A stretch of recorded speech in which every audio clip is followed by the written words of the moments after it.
and I'm excited that you're here today. We have a full agenda with guest speakers, including elected representatives and grassroots organizers.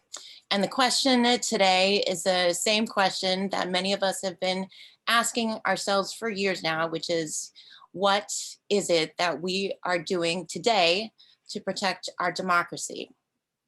Indivisibles in Illinois believes that no matter our color, party, our zip code, we all want an equal say in the decisions that shape our future. But some politicians aim to pass policies to silence the voices of Black, brown, young, and new Americans. And we must push not only back, but we also need to work together to pass proactive policies that we believe will deliver the promise of American democracy for all. So For the People Act guarantees that everyone has the freedom to vote, no exceptions. And our representatives must ensure that we, the people, have equal voice in the decisions that impact our lives.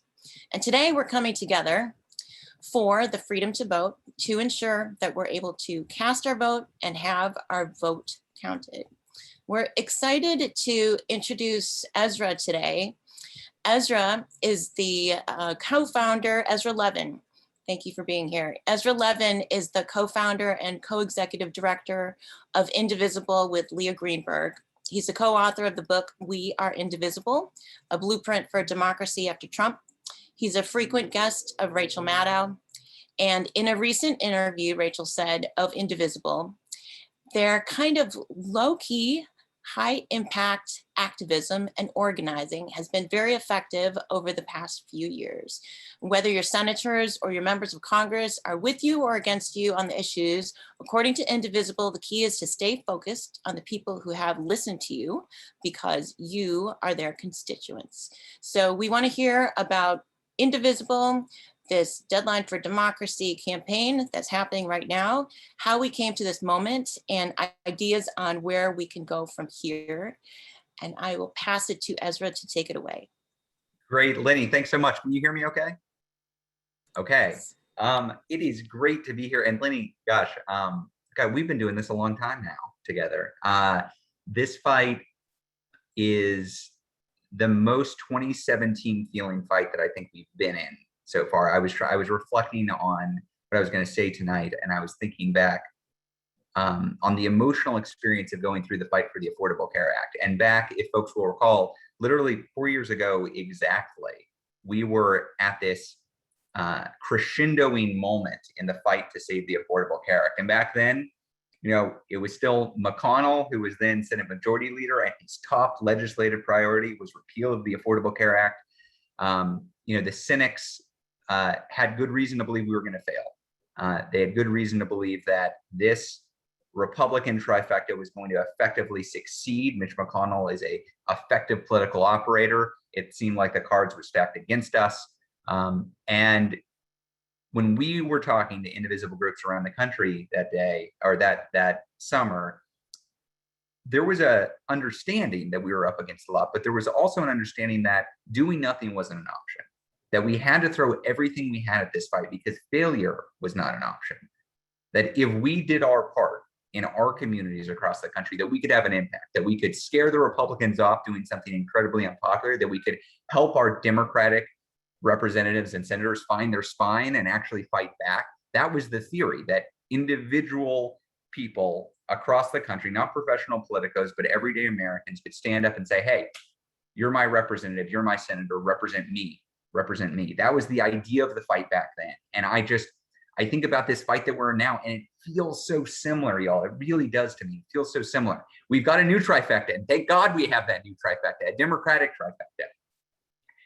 And we're facing another top legislative priority for Mitch McConnell, which is to defeat H.R. 1, to defeat the For the People Act. That is his top priority. There are 100 conservative activists from across the country that meet literally every week, strategizing around how to defeat this bill. But with this bill, we are close. We're at the 10-yard line. These last 10 yards, though, are tough. And look, we always knew they were going to be tough, but it's worth reflecting on how we actually got here. And look, a few years ago, this bill, this For the People Act bill, it was just an idea. It was an idea that advocates had. We wanted to end gerrymandering. We wanted to make it easier for folks to vote. We wanted to make it harder for billionaires to buy elections. We wanted to make our elections more secure. We wanted to inject ethics into our politics and take money out. That was the idea behind the For the People Act. That's the basic content of the bill. And then we took the House of Representatives, and suddenly these ideas, these aspirations, they got put into something called HR 1, the For the People Act, and introduced as the top legislative priority of that Democratic House. Now, that was what's known as a messaging bill on Capitol Hill, which isn't to signal any lack of importance. It was a signal of the aspirations of this Democratic House. But everybody knew at that time, back when it was introduced, that Mitch McConnell was going to kill it immediately, that Donald Trump was never actually going to sign it into law. We knew that, but it was introduced to signal where the Democrats were going to go. That was the point of the bill back then. And look at where we are now. Where we are now is the White House endorses it. The Speaker of the House is committed to it. The Senate Majority Leader, who is no longer Mitch McConnell, but as Chuck Schumer says, failure is not an option. And just last week, we had 50 Democratic senators vote to begin debate on it. That is where we are. It's an incredible level of success for this legislation that would transform American democracy to make it more responsive to the public. Now, what they have not yet done, what Congress has not yet done, is take away Mitch McConnell's veto. They haven't changed the rules to the filibuster to allow the For the People Act to get a vote. That is the last step. And now a lot of ink has been spilled. You've probably read about it. You've seen folks talk about it, about what is Manchin ultimately going to do on this? What is Kyrsten Sinema in Arizona ultimately going to do on this? And look, nobody can peer into those politicians' souls, but we can look at their history and we can look at what they're saying now. And historically, Manchin, he grumbles, he cries for comedy, he asks for amendments, but ultimately he usually comes out the right way. He really does. He opposed the ACA repeal every step of the way. He voted against the Trump tax cuts. He voted for impeachment twice. I'm not saying we've definitely got him, it's in the bag, but I'm saying you can look at his history. Now with Manchin right now, when it comes to the filibuster, right? He says, I'm against eliminating the filibuster.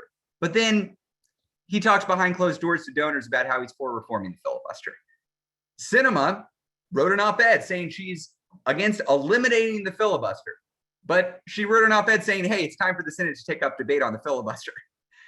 So it is a mistake just to look at the headlines. It's a mistake just to look at the summaries. You can get depressed looking at that stuff, and it's pessimism that is not helpful to this fight, and it's not realism. It's not actually the status of the fight, because the status of the fight is this is a live fight. It is a mistake to look at any individual statement or comment that a politician makes and think, oh, that's written in stone. Because you know, as Indivisibles, that every politician wakes up every morning thinking, how am I going to get reelected? How am I going to protect my legacy? And the answer is very simple. They have a scientific way of answering it. They lick their finger, they stick it in the air, and they say, hey, which way is the wind blowing? And it's our job to change the way the wind's blowing. That is our job. But look, we've spent too much time talking about Manchin, too much time talking about Sinema, that they are not the enemies in this fight. Hey, Mitch McConnell is not the enemy in this fight. The enemy in this fight right now is time. It is time that is our enemy. You ask any pro-democracy elections expert in this country, and they will tell you key provisions of the For the People Act, especially the anti-gerrymandering provisions. If you don't pass those before the fall, you're not going to be able to implement them in a way that's going to affect 2022. And right now, what we know is there is an avalanche of voter suppression laws being passed in GOP-led states, and GOP election experts in these states are preparing a massive gerrymander that's going to move forward. So they are preparing to voter suppress and gerrymander themselves into power next year unless we do this soon. And not just sometime this year, but in the next month, before the House goes on recess, before the Senate goes on recess, before they go away for August recess until September, we've got to get through this vote. And this vote is not just a vote on the substance of the For the People Act. It is a vote on whether or not Mitch McConnell gets to veto legislation, veto even debate on legislation. We need a vote in July on a rules change to the filibuster so that there can actually be a debate on the For the People Act. That's what we're fighting for. So look, The indivisible model is the same now that it was back in 2017 when we were fighting the fight against the worst of the Trump agenda. Unless you live in West Virginia, Joe Manchin isn't your job. Unless you live in Arizona, Kirsten Sinema, don't lose sleep over her. There are indivisibles and other activists in those states who are using all of their energy to push in those places.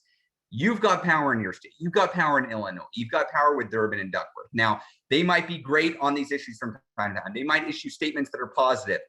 They might not. It's your job to get them there. Even if they are saying the right thing occasionally, you need them to be A+ players. Look at Alex Padilla's Twitter feed. Look at the speeches he gives.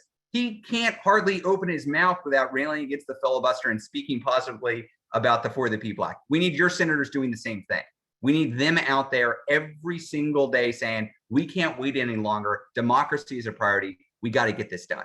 This is ultimately their job to do it. This is the senators' jobs to pass this legislation, but it is our job, constituents of theirs in their states. It's our job to make them do it. And that's what this deadline for democracy is about. We just passed, I don't know if this is public yet, there are more than 300 local events for deadline democracy now all across the country. That is incredible. I think it is the largest single campaign that Indivisible has ever participated in, including the fight against the ACA. So you all are a part of something very big right now.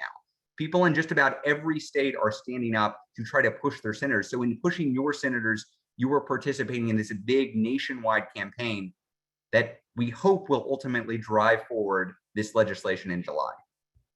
The only way this gets done is if we, the people, fight for the people. That's how this is going to happen. So thank you for being in this fight. Thank you for doing your part. Thank you for helping us save democracy. Lenny, should I turn it back to you?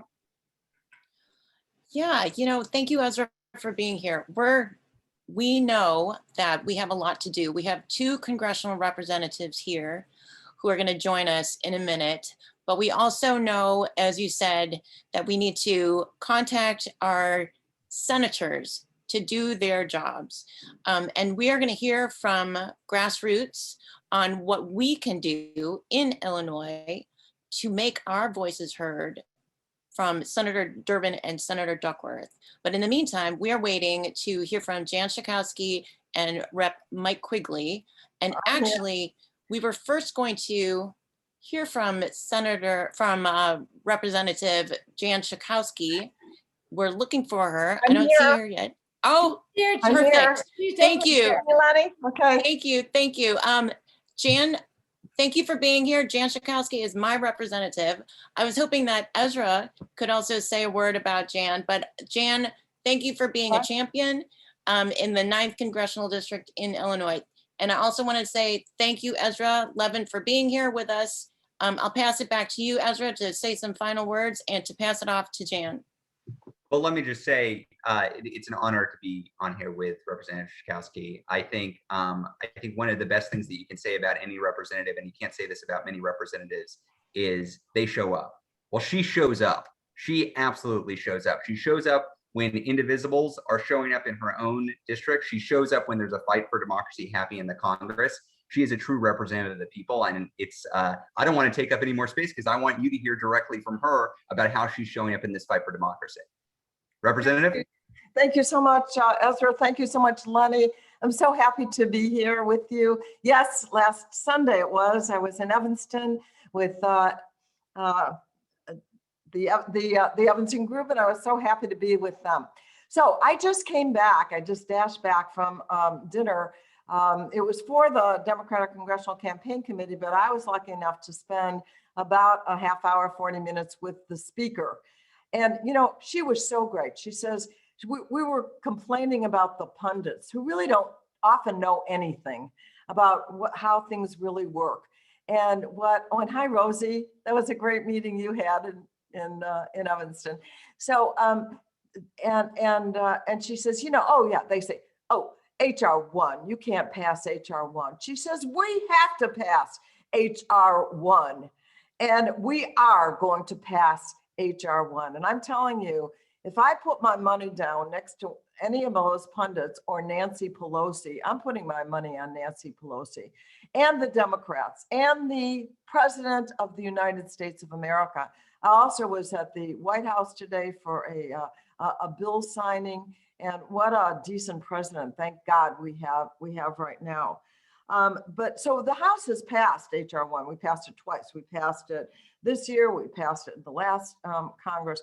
And the reason Nancy says that we have to pass it, is because our democracy absolutely depends on it. Not only the voter suppression, which of course is hideous, and we have to overcome that no matter what. And, you know, Merrick Garland is suing, and we've got lots of lawyers, but it's all about the grassroots. And that's what Nancy said even earlier than in the day, that how to put it, it's like outside pressure is everything. And she believes that in her heart. Certainly you believe it in your heart. That's why you're part of Indivisible. The vote that was taken was really, really important. It showed Joe Manchin, who now, by the way, is talking about the necessity of passing things with just 50 votes, reconciliation.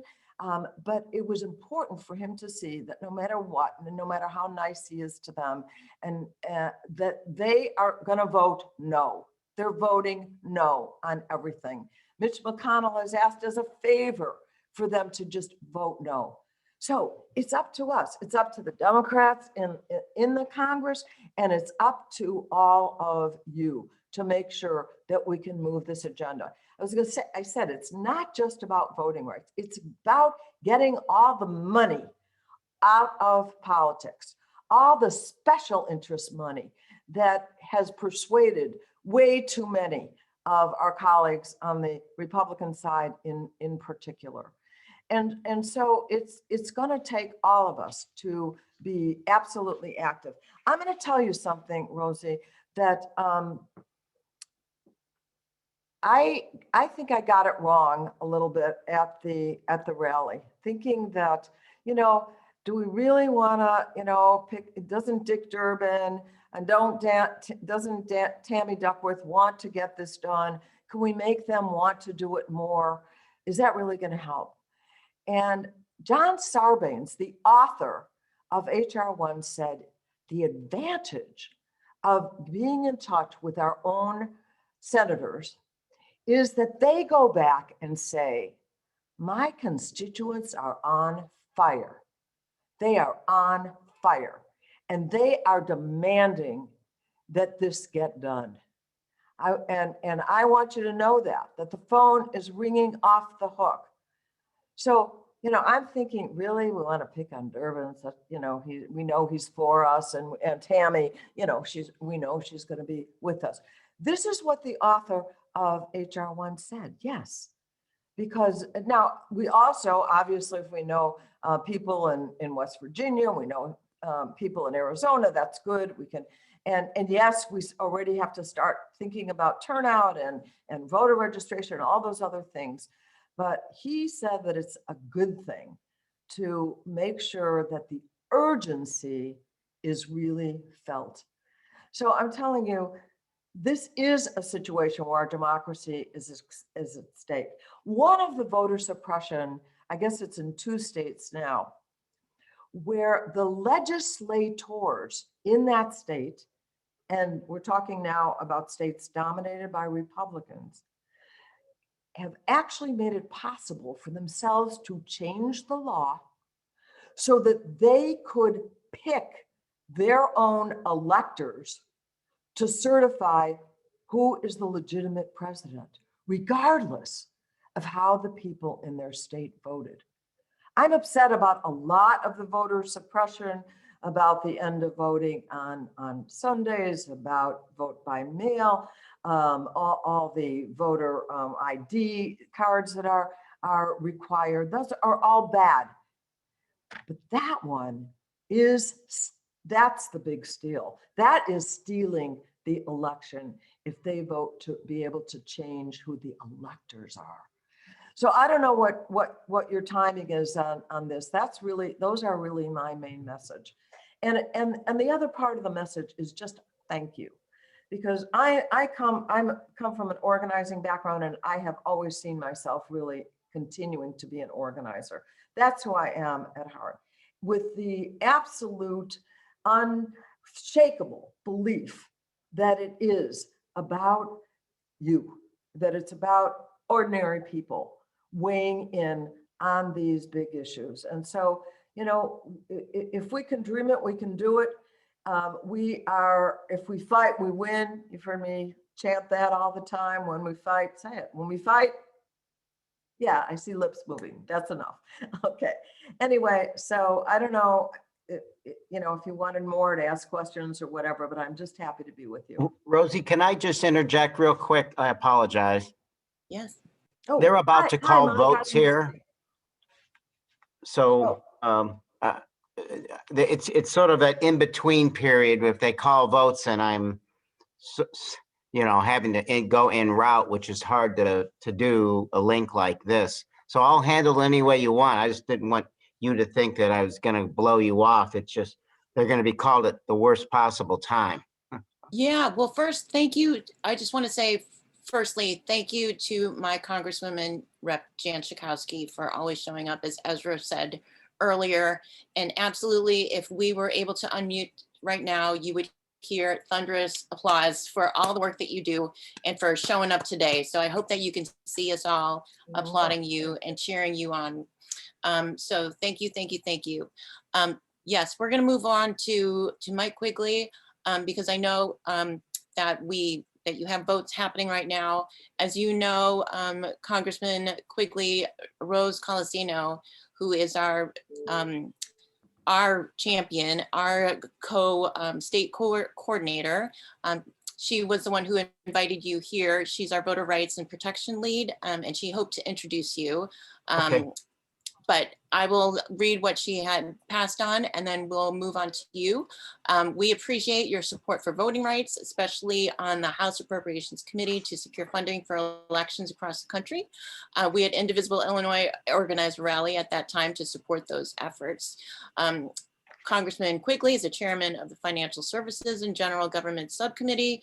Besides the House Appropriations Committee, Rep. Quigley serves on the influential Permanent Select Committee on Intelligence and also the Sustainable Energy and Environment Coalition.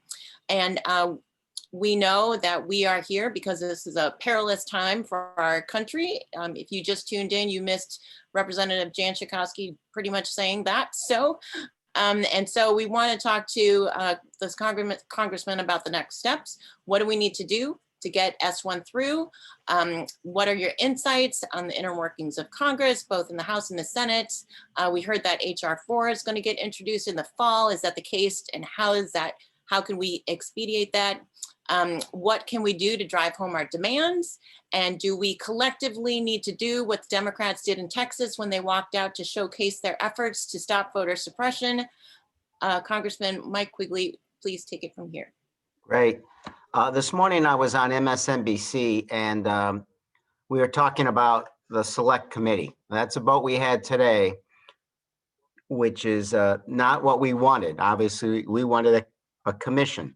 The gold standard there is the 9/11 Commission, which was viewed as the public as more fair, less partisan, and it actually had good results, right? And it was followed, and we're safer as a result.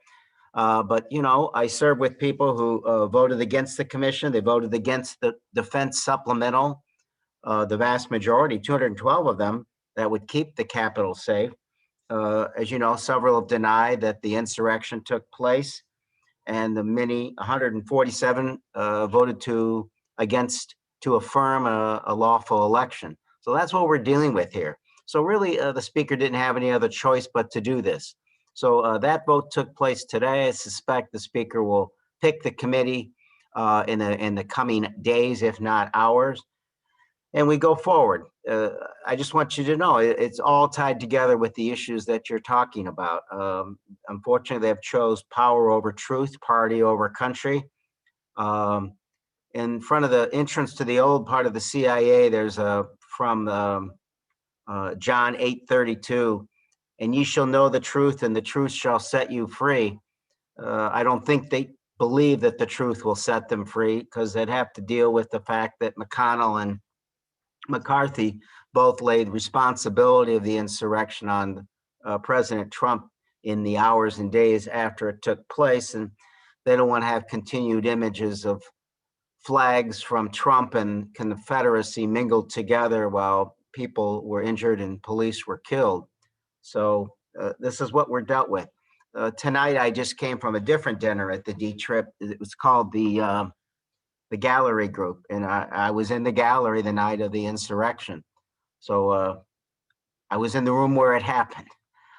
So there's a certain personal aspect of this to me, but the fact of the matter is, we have to do this to protect our democracy. The Capitol hasn't been taken over by a violent force since the British did it in 1814.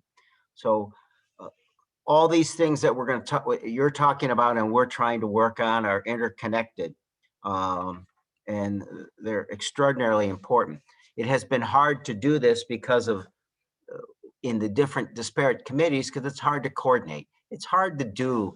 When you have a commission or you have a select committee, you can actually interview someone for a long period of time. You have subpoena power, and it's more coordinated, more cohesive, and I think it'll be more effective. But it'll still, depending on how this gets picked, Nancy doesn't have to accept the crazies. She has to consult with McCarthy, but that's about all.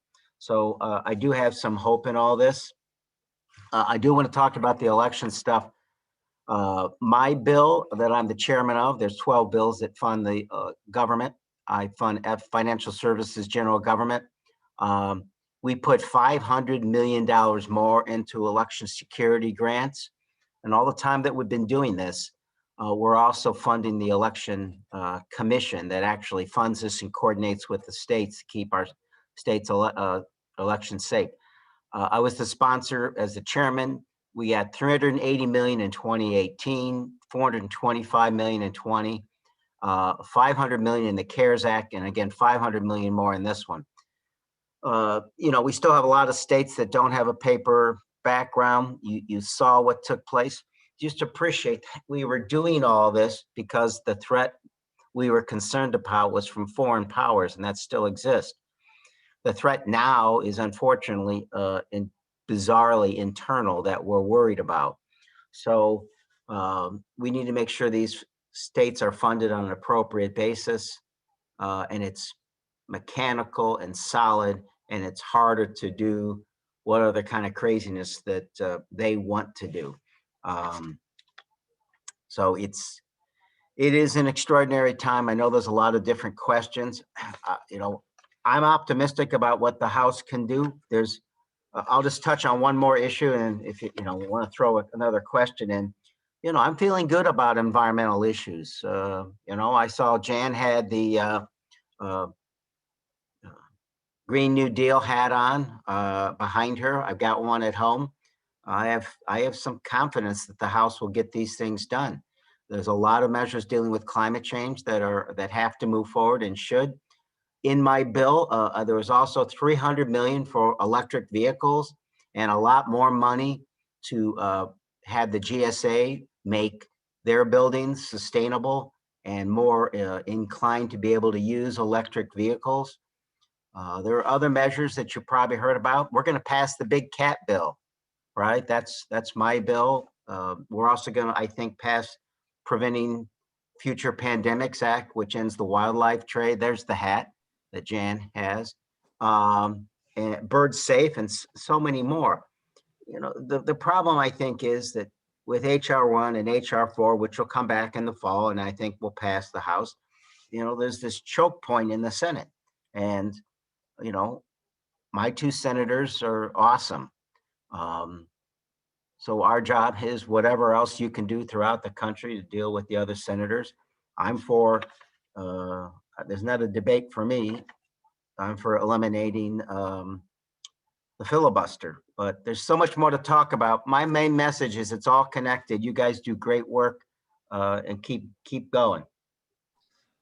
Thank you, Rep. Quigley. We do have a couple questions, and in this order, we're going to call on Terry, and then after Terry, we'll call on Marcy. Terry, do you want to unmute? Yeah, there's a lot of talk that S1 as it is will not pass, but Manchin's version will. what is in Manchin's version, what isn't in it, and is it sufficient?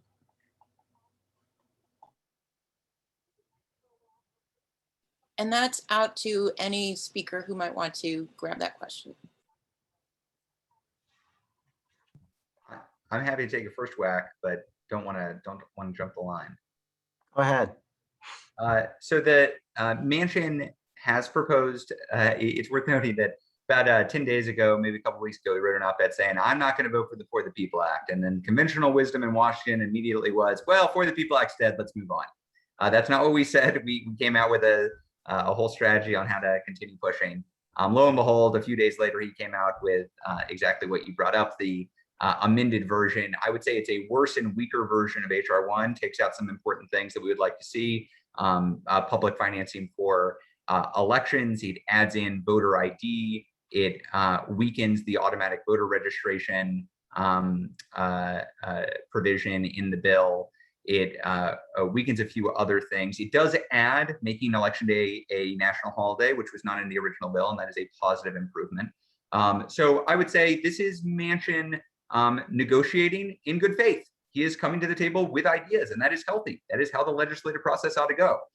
He voted last week to begin debate on this bill precisely so we could discuss, are his ideas better or are these other ideas better? So I think that the big question in front of us in the Senate is, yes, about what is the substance of the bill going to be, but we can't even have a debate on the bill unless we have some sort of amendment to the filibuster. And as I said earlier, Manchin has said behind closed doors, he's open to filibuster reform. He has some specific ideas of what that would look like. Sinema explicitly said in her op-ed a week ago that she thought it was time, although she opposes eliminating it, she thought it was time for the Senate to debate the reform to the filibuster. So by all means, let's debate the content of the For the People Act. We are confident that it is well written, that it has been well vetted, and that the provisions in there are strong. If other senators want to offer amendments like Manchin's amendments, great, let's have that debate. Until we get over the filibuster hump, though, we literally can't even talk about it on the Senate floor. That's a good assessment. There are a couple things. It does include a voter ID requirement. I don't know, did you say that, Ezra? Yeah, which is certainly not great.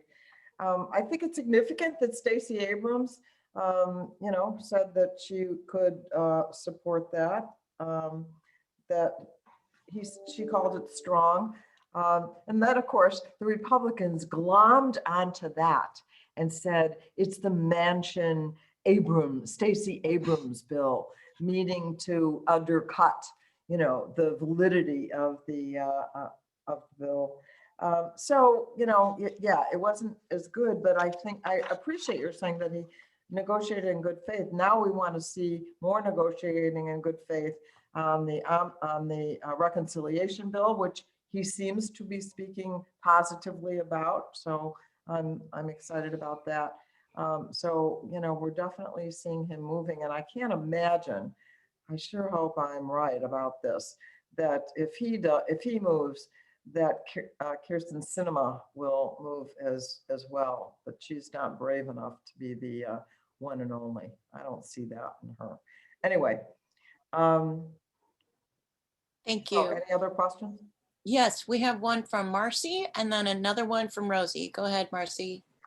Yes, Democrats, this is for any of the speakers, the Democrats and Republicans are playing two different games. The Democrats are playing by the rules, you're playing in good faith. I understand it, it makes sense. I heartily hope that everyone would do that, but the Republicans aren't. They're playing dirty, they're lying, they're cheating. How do Democrats fight against this, but still keep your scruples? I just want to say something. Yeah, do that. Go ahead, Mike. We talked about at this meeting I was just at with the gallery group. We talked about what you just said.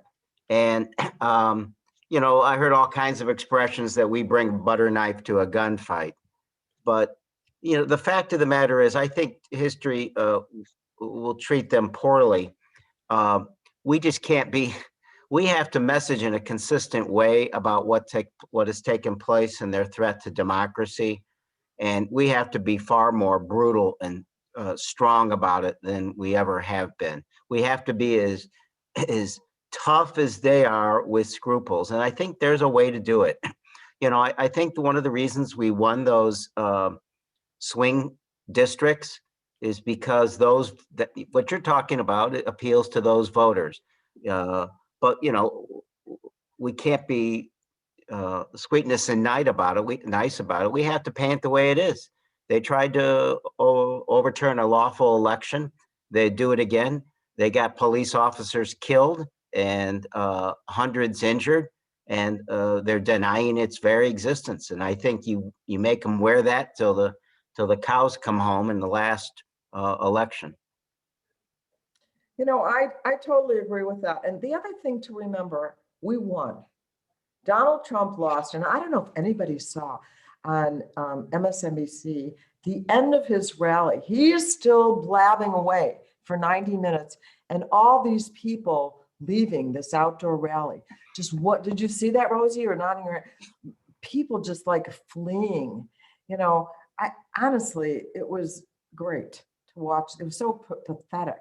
But the other thing, and then we won those 2 seats in Georgia, and John and our president won. Joe Biden won the election. We still are in the majority. We have the majority, and you are not going to find anyone tougher and smarter and undauntable than our leader, Nancy Pelosi. And Biden made the point too. Oh, you know, every time he says, you know, he agrees to something like putting $5 trillion into a care economy, that he did it because he was forced to by the progressives or something. He says, no, we are on the same page. I do these things because I believe in them. So, you know, right now we are poised to win if we're all working together, like with you, to make things happen. They have to do what they're doing because they're on the losing end. When we were in the minority, I think we were probably snootier than we are now, but we have the votes. We're going on the floor. There's about to be votes. We're going to win no matter what they do because we have the majority. So we're fighters. And I honestly, I think we are up to this fight as a Democratic caucus. We lost a number of our members, and our majority is shrunk, but Donald Trump was on the ballot. That's not going to happen again. Donald Trump is not going to be on the ballot anymore, and that's a big advantage for us politically. Thank you. We've got another question by Rosie. I want to speak particularly to Representative Quigley. Both Ezra and Jan have really encouraged us to tell our senators to come out very strong in favor of modifying the filibuster so we can pass S1. And I just don't see our senators, Duckworth or Durbin, coming out strongly, constantly, every day, saying that they're going to do whatever it takes. They have heard from us, and we still don't get that response from them. And so I'm asking you, what do you think, you as an Illinois congressman who has the ear of our senators, what can you do to get them to listen to us and to you? You passed HR 1. You want this to become law. What can you do to get our senators to be strong on these issues? See, Look, go ahead, Mike. yeah, you know, look, I think that the reality of the situation should wear on anyone to realize that waiting for the other side to behave well isn't ever going to happen. And the majority of what has to get done to protect our democracy is only going to get done if you tear apart the filibuster. So it's the ball game for me, and that would be my message. You know, if we don't pass legislation to protect voting rights and the money that goes with it, you're not going to have fair elections, and you're never going to get the majority in the Senate again. So it is the issue alone is a reason enough to destroy the filibuster, because the filibuster has always been anti-democratic, but this makes it far worse. So I guess my attitude is, at some point the reality sinks in and they recognize the other side's not going to come to reason anytime soon. And there are the forces of honest to God, darkness and evil. And you just have to get rid of something that blocks the only way to progress. I agree with that. I guess, Rosie, what I don't agree is that, Durbin is the chair of the Judiciary Committee. He also, it's now maybe 25 years he did the DREAM Act. He is really pushing getting immigration into a reconciliation bill. I mean, this is where his heart is. I don't see him. I guess my message to them is, you need to spread the word, and you need to understand the sense of urgency that is out here.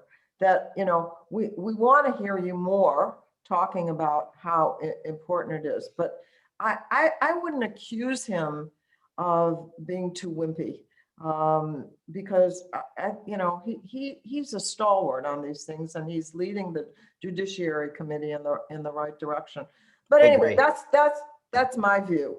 And you'll pick whatever tone you want, because we certainly do want him to convey to all of his colleagues, and he's the whip, that this is what I'm hearing. Here's my stack of letters. I once did that, by the way, on the war in Iraq. Took, I don't know how big. I had staff help bring all that down, that of constituents who were saying, get out of Iraq. But anyway, so there are lots of techniques. In any case, we have to express urgency to our senators. That's for sure. Thank you. We have one more question that please stay for. One question from our clerk from Champaign County, Clerk Ammons, and we'll give him a proper introduction later. But Clerk Ammons, would you like to ask your question? Yes, first of all, good evening. Thank you all for inviting me. And I'll get a chance to thank the rest of you, but I wanted to say thank you to Representative Jan Schakowsky and to Representative Quigley for being on the call and for your service. My question is in relationship to funding. I did hear Representative Quigley speak about 500 million and the CARES Act and things like that. And I know we throw around a number like 500 million and it sounds like a lot of money. But when you have to split that amongst 50 states or however many different jurisdictions, it boils down to not enough to really accomplish what we need to do as clerks. So on the front lines of this work that we're doing, we need the money to be able to buy equipment, to promote vote by mail, to push back on these narratives that continue to make some people within our voting population feel like that the system can't be trusted. And so while I appreciated the CARES money and things like that, that came because of COVID. It didn't necessarily come just from the impetus of the need to bolster our elections.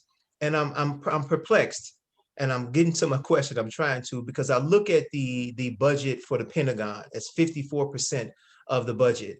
And it's always, we were talking about protecting democracy and establishing democracy in other places.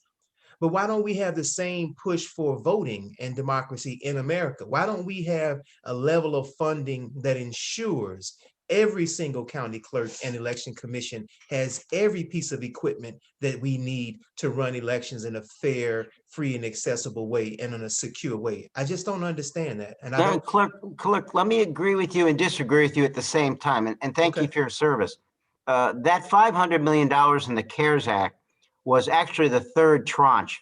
And again, I'm the chairman of that committee, and we got 380 million in 18 and 425 in the 2020, and we're putting 500 more in addition to CARE into the bill that I just passed out of committee yesterday. Okay. But it is not enough. And the way I compare it is this: after hanging chads and Bush Gore and all the stuff you don't want to remember. This country, the federal government funded virtually a purchase of all new equipment across the country. And yeah, we moved the decimal point over. That's about how much money we spent. So you're right. It's not nearly enough. This, this is what I could get in the manner in which I could, in the time in which I could, and it has to be more, and I'm going to try harder to get more. But you, I mean, so you're right. I'm just saying that the COVID wasn't the only impetus. Okay, Mike, fair there's enough. 8 minutes left on the vote. Yeah, we're gonna have. Yeah, we got to run. We're gonna All have right, to thank you vote. all very much. Thank you. I want to thank Rep. Quigley and my rep, Congresswoman Jan Schakowsky, for joining us here today. And I would also like to thank so much Ezra Levin from Indivisible for joining us. If we could all unmute, we would all give you a round of applause. I wish we could be in person, but feel the energy through the Zoom. And thank you for your service. Thank you. We're going to move on. First, we have a very important public service announcement from Linda Callis from Indivisible DuPage. Please introduce yourself and tell us what's happening. Linda. Okay, thanks, Lenny. So Indivisible DuPage and Western Indivisible Suburban Engagement, which you might know as WISE, we're running a 2-week deadline for democracy event, and it's called Statewide Call Caravan. And if you've been watching the chat, Sandra from WISE has been posting it all along where you can sign up. And the idea is we want everybody to call Durbin and Duckworth, just as we've been talking about, let them know that they need to push for the change in the filibuster so that we can get this passed, the For the People Act passed. And what we're doing is having people sign up for a day. What day are you going to call? So that makes people a little bit more committed to doing it. And then the day before, we're sending out an email with a reminder, with information on how to contact them, and with a script. So it's pretty easy to do, but what we're asking is everybody on this call to please sign up for a day. There's still lots of days left because it's for the 2 weeks, and to send it to everybody you know. We want, as I think Sandy said in one of her chat posts, we want their phones ringing off the hook. And if you can't get a hold of somebody personally, we're asking you to send an email. So we want to make sure that they hear us. So far, we've had 85 signups, which is a lot of people, but we could get a lot more. So just look at the link, which Sandy just put in there again, and she'll keep doing that. And please, please sign up. Make me really busy figuring out who I have to send emails to. That would be great. I love that. Thank you, everyone. Thank you, Linda from Indivisible DuPage and Sandra from WISE for organizing that call caravan to Senator Durbin and Duckworth. Keep them busy.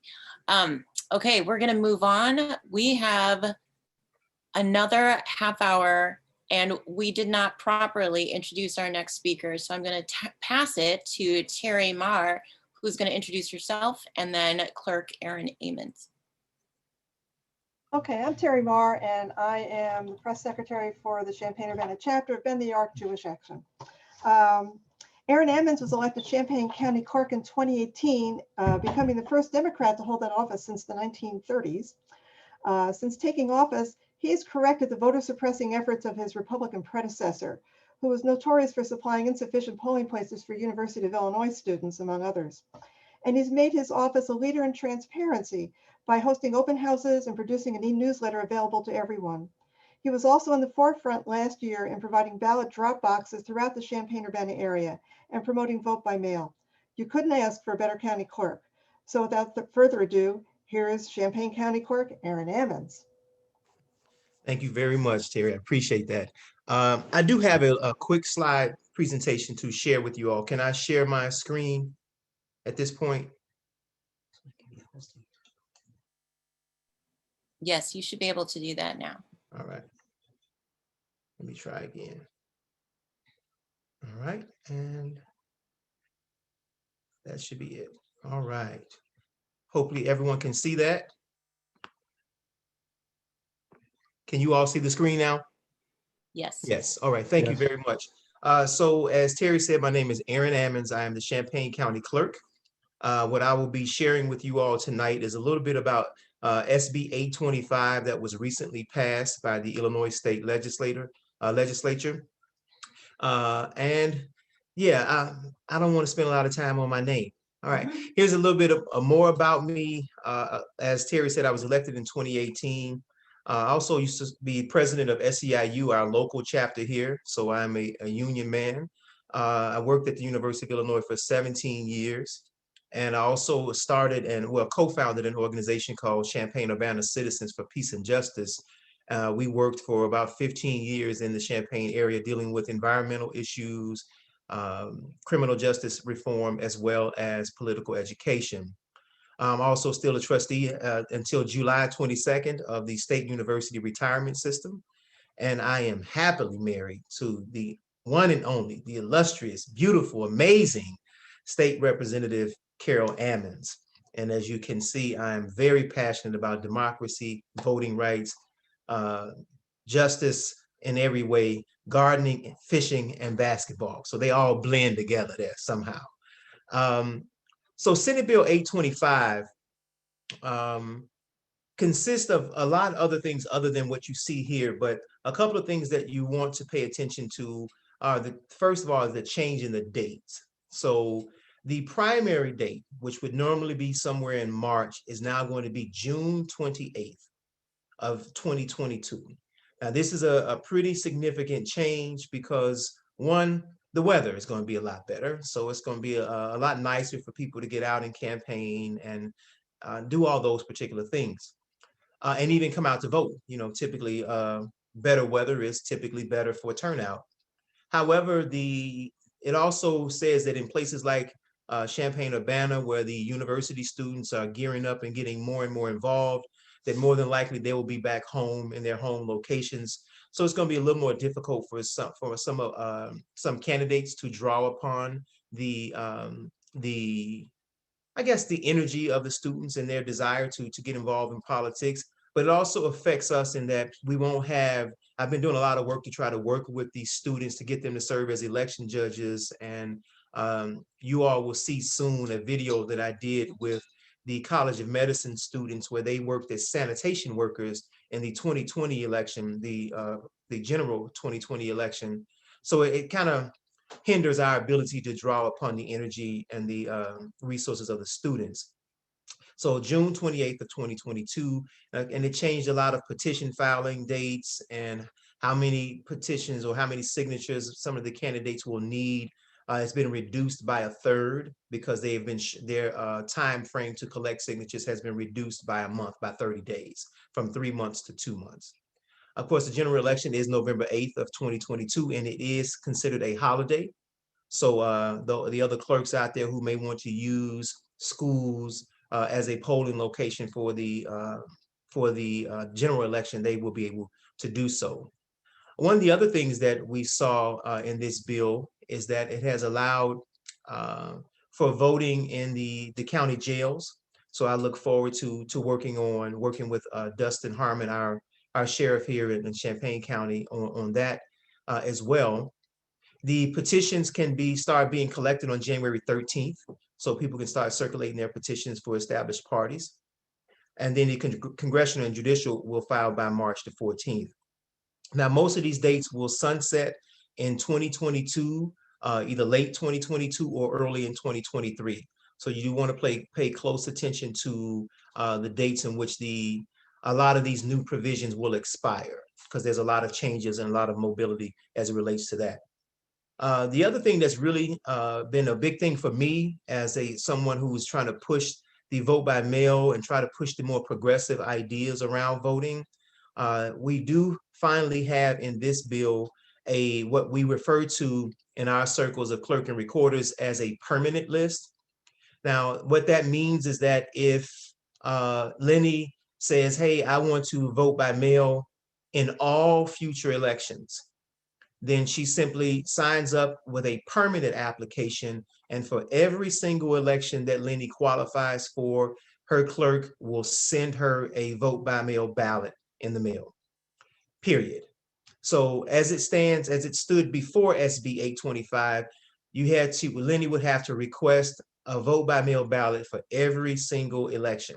And what we just saw in 2021 in our consolidated elections, where they were back to back, literally overlapping, individuals who wanted to vote by mail would have had to request for the primary, and then whenever it was open, they could request for the general. It's just way too cumbersome and antiquated at this point.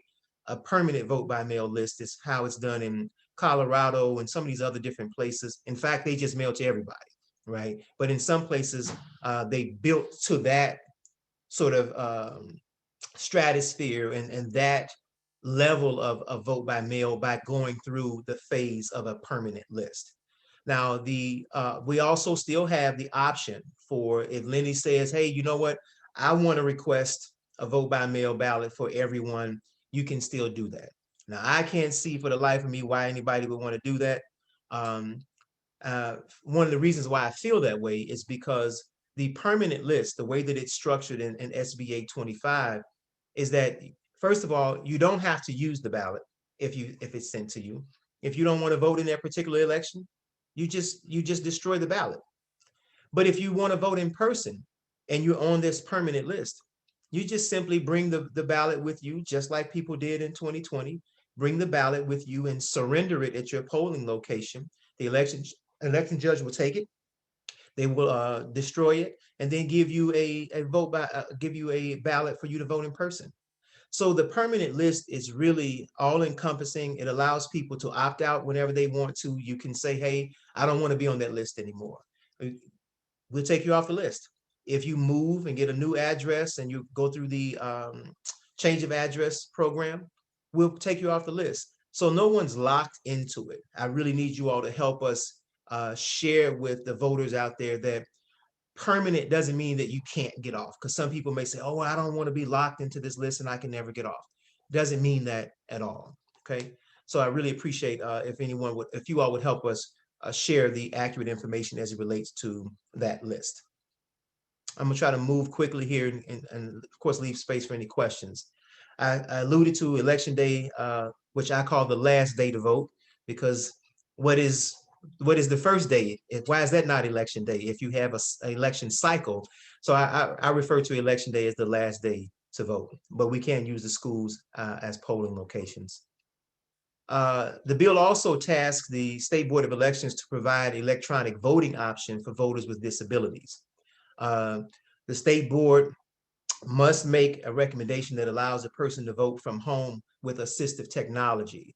And so we're looking to hear from the board around late December, or probably before then, as to what the language will be around that and how we're going to accomplish that. Basically, what it boiled down to was people with, especially vision impaired individuals who wanted to request a vote by mail ballot, being able to vote that ballot safely and privately in the way that most of us can do, as what this will help them accomplish. The other thing that this bill does around cybersecurity, which is, oh gosh, don't tell me my PC is about to run low. All right, my battery is running low, so I'm gonna go quickly here. I may have to call back on my phone. I left my charger at the office. So cybersecurity requires that election authorities run a vulnerability scan every month. So some of you may be aware that in 2021 election, I believe we were victims of a DDoS attack, where they flood your website with requests and sort of basically shut it down, right? I believe that it's pretty clear evidence that we were victims of a DDoS attack. And I've been working with with HAVA and the cybersecurity navigators to work on this process to prevent any particular issues with the website in the future, and people being able to see the results as soon as possible. Another key component of SB 825 was being able to vote in the county jails. We've already had this in Chicago and some of the larger jurisdictions, but now upon request from the sheriff and us being able to work together, we could also set up an actual polling location for our citizens who are being detained in the county jails. A lot of people are not aware that you can still vote if you are in a county jail, because you have been detained. and there's an alleged charge against you, but nothing has been, you haven't been convicted of that particular crime. So therefore you still have your right to vote. In fact, I personally believe you shouldn't lose your right to vote, even if you were incarcerated. That's how I feel about it. But maybe that's something that will come at a later time. Then the other thing that we had a conference here recently, and this doesn't really speak to the bill. It kind of speaks to what we've been talking about in general here tonight. Tell your story. There is a real push to undermine the confidence in our elections, and that's foreign and domestic. And it must be met with vehement opposition. Those of us who are election authorities or organizations like Indivisible Illinois who care about our elections, we must tell our success stories. And so I'm working on that. And one of the examples that I have for you all is that during this 2020 election, the pandemic and an extremely polarized election, Champaign County saw the highest voter turnout in our history, even with all those things going on. And we saw 32,000 people request to vote by mail, which was a 400% increase in our activity from in our request for vote by mail. So people want to use the process. People still want to vote. There's still a lot of confidence in our processes, but we have to tell our stories. Champaign County was the first county in Illinois to have drop boxes, right?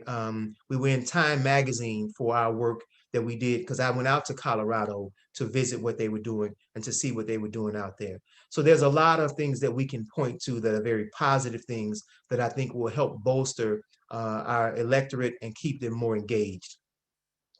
So I don't want to keep going on. That's my contact information, and it looks like I have a few minutes left on my computer to answer any questions that people might have. Thank you for inviting me. I appreciate the opportunity to share. Thank you, Clerk Ammons, for that presentation. And I'm going to open it up to questions, but I wonder, do you want to go ahead and find and charge your computer while we do a public service announcement from the grassroots here? So we make sure that you're here for a little bit longer with us. Do you need to do that now? I believe he is frozen. So we are going to pass it to, Marcy. Marcy, if you could introduce yourself and share with us the actions that are happening in Champaign-Urbana. Okay, just a second. Okay, yeah, hi, I'm Marcy Elston-Schaefer. I am the political liaison for Bend the Arc Champaign-Urbana, and I also, not only do I represent Bend the Arc Jewish Action Champaign-Urbana with this group, I also represent CU Indivisible. The clerk is back on. I am back on. Okay. Let you know he's back on. Okay, then I can say this later. Thank you, Marcy. Actually, if you could just finish up your thoughts, and then we're going to go to the first question from Terry and then from Sarah. Go ahead, Marcy. Okay. Well, I'm also part of the Indivisible Illinois Rural Group, and we have a phone bank every Saturday from 4 to 5:30, where we call in the Illinois 13th, which actually is where Terry and Clerk Ammons and actually another Marcy on this call and I are all from, and actually if Jody's on this call, she's from there too. Anyway, we're calling voters in the Illinois 13th, asking them to call Rodney Davis to vote for HR 4, the John Lewis Voting Rights Advancement Act, when it comes up for a vote. And I have the link right here to the phone bank, and it's every Saturday. I put the link in already, Marcy. Okay, never mind then. Okay, anyway, so yes, every Saturday from 4 to 5:30, and the link is for a Zoom, because we have a Zoom party while we're calling. And I know a lot of people say Rodney Davis is never going to vote for HR 4. Maybe he won't, but you know what? We found that voters did not even realize that HR 4 exists, and just to call them and tell them about it, and get everyone excited about it, and tell them exactly why we need them to vote for voting rights laws like this because of all the voter suppression going on. That makes a huge difference.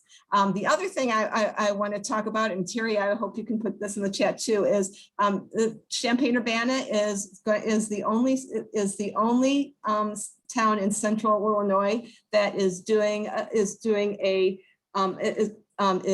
to be doing a in-person rally during the intercession for Congress, and we call it Protect Our Vote, and it's going to be on July 10th, which is a Saturday, and it will be from 1 to 3 p.m. at the right outside the federal courthouse in Champaign-Urbana. So anyone who lives in central Illinois, as far as the deadline for democracy stuff goes, you want to do in person, we're the closest to you, just an FYI. So that's my PSA.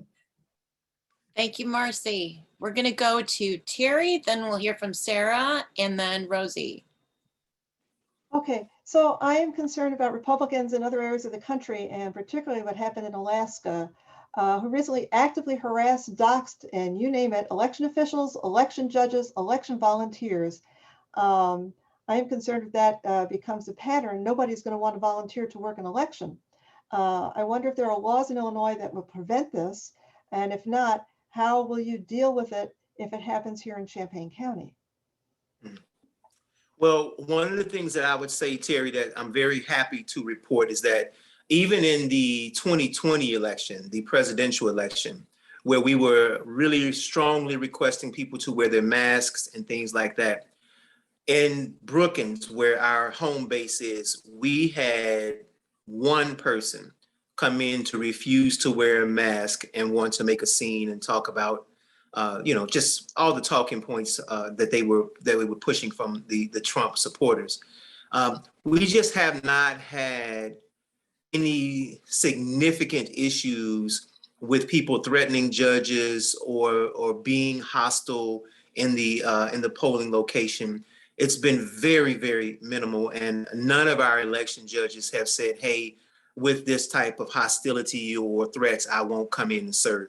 Of course, we had a lot of people decide not to serve because of COVID, but no one has said that they didn't want to serve because of the sort of hostile environment for election judges. I am very cognizant of it, though. My feeling is that when my family and I were receiving death threats, I thought all election officials should stand up and say we have to take a stance on our democracy. Whether or not you like the person that's in the position, there's a post that should be respected as it relates to our system, our electoral system in particular.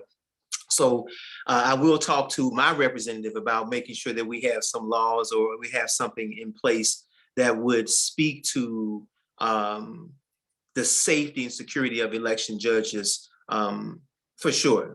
But it's not something that we've had a lot of concern with here locally, but I appreciate the question and it gives me a lot to think about in relationship to that.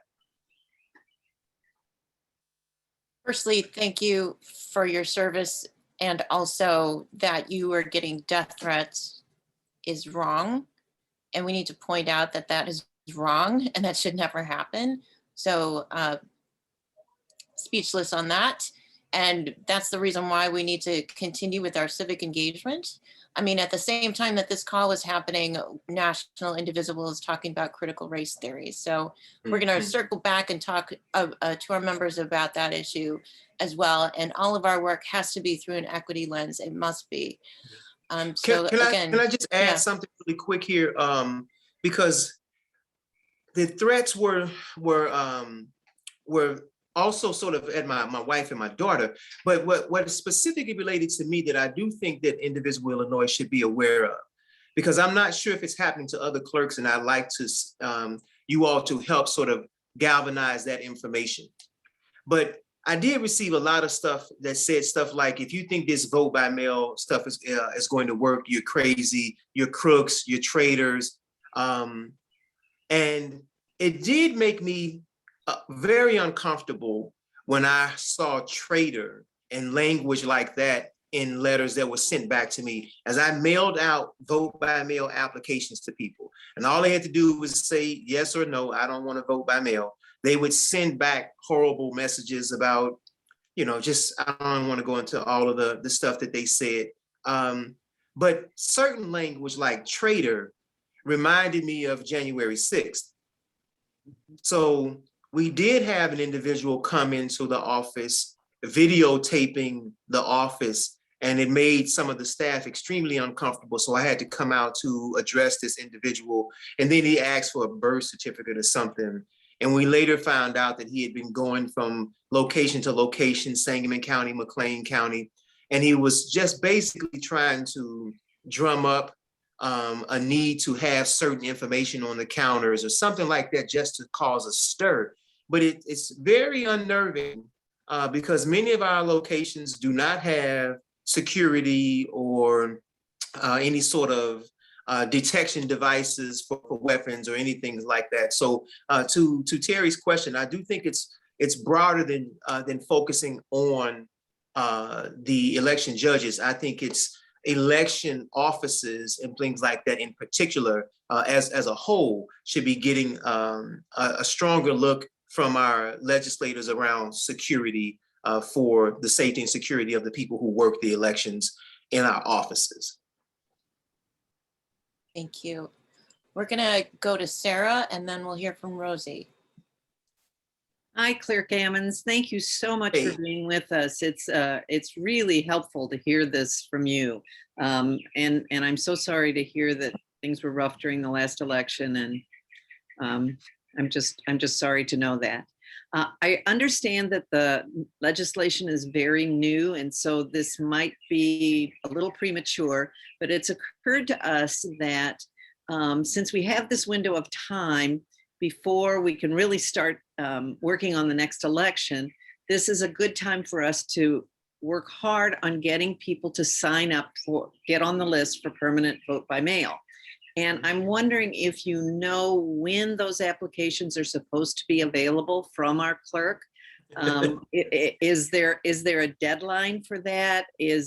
What can we expect? I know it's probably premature, but if you could tell us what you know. Thank you. So I will tell you exactly what I'm very comfortable saying right now, and then maybe we can talk offline as well. All right. Well, I live in Lee County. I'll just tell you that. Okay. Okay. The legislature pushed through the permanent vote by mail list, but I do think that the language sort of undermines what I had hoped for. And what I mean is, right now there's a 90-day window. 90 days prior to the election, you can send out your vote by mail notice and let everyone know that they have an option to vote by mail, to be on the permanent list, or either the list, or just to request for the upcoming election, right? Now, the language is silent on the primary. It doesn't speak at all to permanent list as it relates to the primary. It only speaks to the general election. Now, maybe this is something that will get cleaned up in the legislature during veto session, but what that means to me is I can start sending the list out now. Since you didn't say anything about it, then that's what I think. Now, I'm going to consult with my state's attorney and all that kind of stuff, but that's what I believe. It doesn't say anything about it. It says we can have a permanent list. I think we can start reaching out to people now. If that is not the case, then 90 days prior is when you can start to send out those applications to people. And you can also do a dual situation where you can put on one side for if you just want to request for this election, and on the other side of the application, you can have a permanent one that spells out the opportunity to just make a single request for all future elections. So I would like to see the opportunity to start now. There's a lot of education that has to go on to get people to understand this process. I advocated for it, didn't happen, but I thought it would have been great to be able to use the 32,000 people who requested in Champaign County in the 2020 presidential election. If I could have used that as the base of my permanent vote by mail list, we'd be more than 30%, 35% down the road by now. So, you know, sometimes you say things to legislatures and to the legislature and they listen, sometimes they don't, right? But 90 days. So Right if now, if I'm not in a county that's quite as friendly as yours, then I can probably assume that we might not have access to the permanent vote, to applying for permanent vote by mail until 90 days prior to the November election. Correct. It only, and that answers Terry's. I think somebody just asked the question, which election? It speaks to the 90 days prior to the next general election, which is November 8th of 2022. Okay. Thank you so much. That's very helpful. Not crazy about the answer, but very helpful. Thank you. Thank you. We'll go to Rosie. Yeah, I too want to thank you so much for coming to this meeting. It is always so wonderful to hear from you. You always explain things so clearly, so well, and it is so obvious that you care about the voters and that you want to make us have the ability to vote as well as we can. So I really want to thank you about that. I have one question about the mail-in ballots. I mean, I'm totally in support of giving people the option to get a permanent ballot, mail-in ballot. I think that's wonderful. I had a personal problem once with not realizing that I had to bring my ballot back if I wanted to vote in person. Okay. Somebody is on the permanent list and they're going to continue to get the ballot all the time. They may not realize that if they one time decide that they are going to go vote in person, that they have to bring that ballot back. Is there some way of you making that information really obvious to people? Because what happened to me was my my vote, was it was set aside. I can't remember the term for it right now, but it was essentially set aside. Provisional. Yeah, provisional. It was provisional. And I was really bothered by that because I wanted my vote to count when I voted, and not for it to be provisional. So I'm just wondering, are there thoughts about making it really, really clear to people who have those mail-in ballots that if they want to vote in person, then they bring the ballot with them? No, thank you, Rosie. That's a wonderful question. I have already began writing my letter to the voters here in Champaign County about the permanent list. And one of the things that I highlight is what you just shared, because I don't want anyone to feel locked in, right? I would have preferred that the legislature have a opt-out process, kind of like if you go to the DMV and you get automatically registered unless you say, hey, I don't want it, so you can opt out. I would have rather had a situation like that, but I don't want anyone to feel locked in like this is the only way that I can do this, because that undermines the whole point of making it more accessible and giving people options, giving the voters options. So I highlight in my letter that all the ways that you can get off of this list, and that you're not locked into voting by mail, that you can still vote in person, whether that's early voting or on the last day to vote. So yes, to your question, I plan to use, we're trying to put about $30,000 to $40,000 into a marketing campaign. And then we also I formed a Safe Vote Coalition here in Champaign County that consists of lots of different organizations, bipartisan support. I have state rep, state senator, the mayor from Champaign on board, and they've done a lot of work to help us disseminate information to their constituencies as well.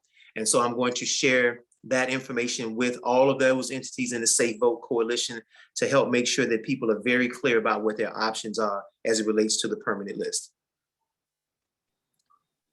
Thank you, Clerk. We're going to pass it back to you for any closing statements that you want us to remember before we close it out today. We're going to hear from Linda one more time. We have a statewide action that we want folks to plug into, and then we're going to call it a night, but I'll pass it back to you. I want to thank you, Clerk Ammons, for joining us today. Thank you for your wonderful presentation. Go for it. So remember, when you're talking to people who are somewhat jaded or questioning whether or not the vote by mail process is a safe and secure process, a couple of things. One, we've been voting by mail since the Civil War. Okay. Soldiers have been voting for years in this way. Hundreds of millions of people have voted by mail. And the vote by mail process is actually even a little more scrutinized than quote unquote secure than voting in person. And what I mean is, if Terry or any of you go vote in person, the judge will say, hey, what's your name?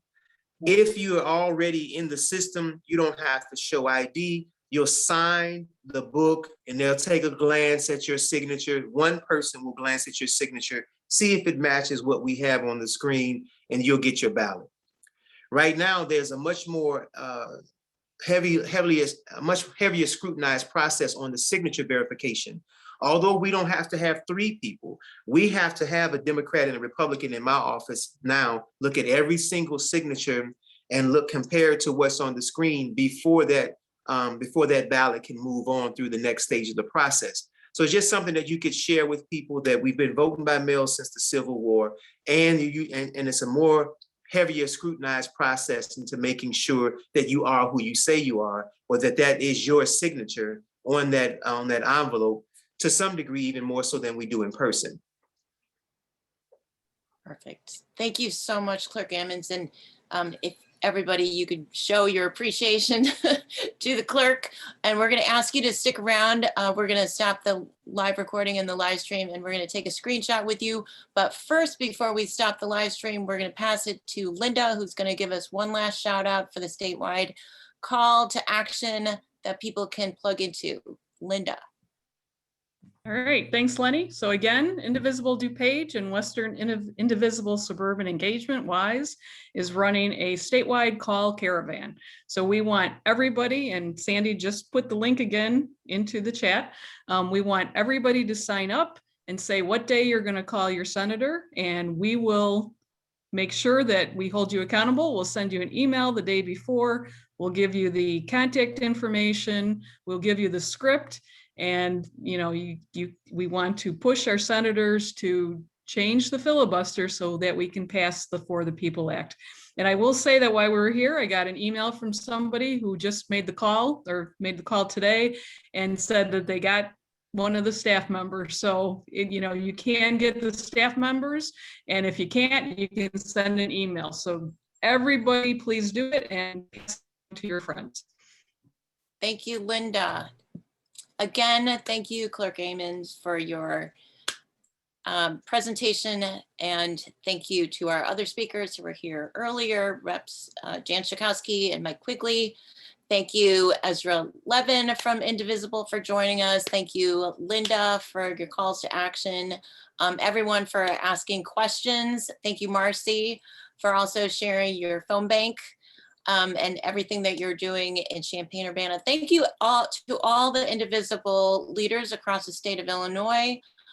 We've had, I think, at least 15 events that have signed up for the Deadline for Democracy events that are happening right now during congressional recess just in Illinois. So thank you to everyone. I saw photos from Belleville from this afternoon, which were fantastic. Please share all of your photos with us. We love them all. We face many challenges, but by building coalitions and fighting together, grassroots, elected officials, and election officials, elected officials and election officials, we will be victorious. So as Jan Schakowsky likes to say, when we fight, we win. We win. Thank you, everyone.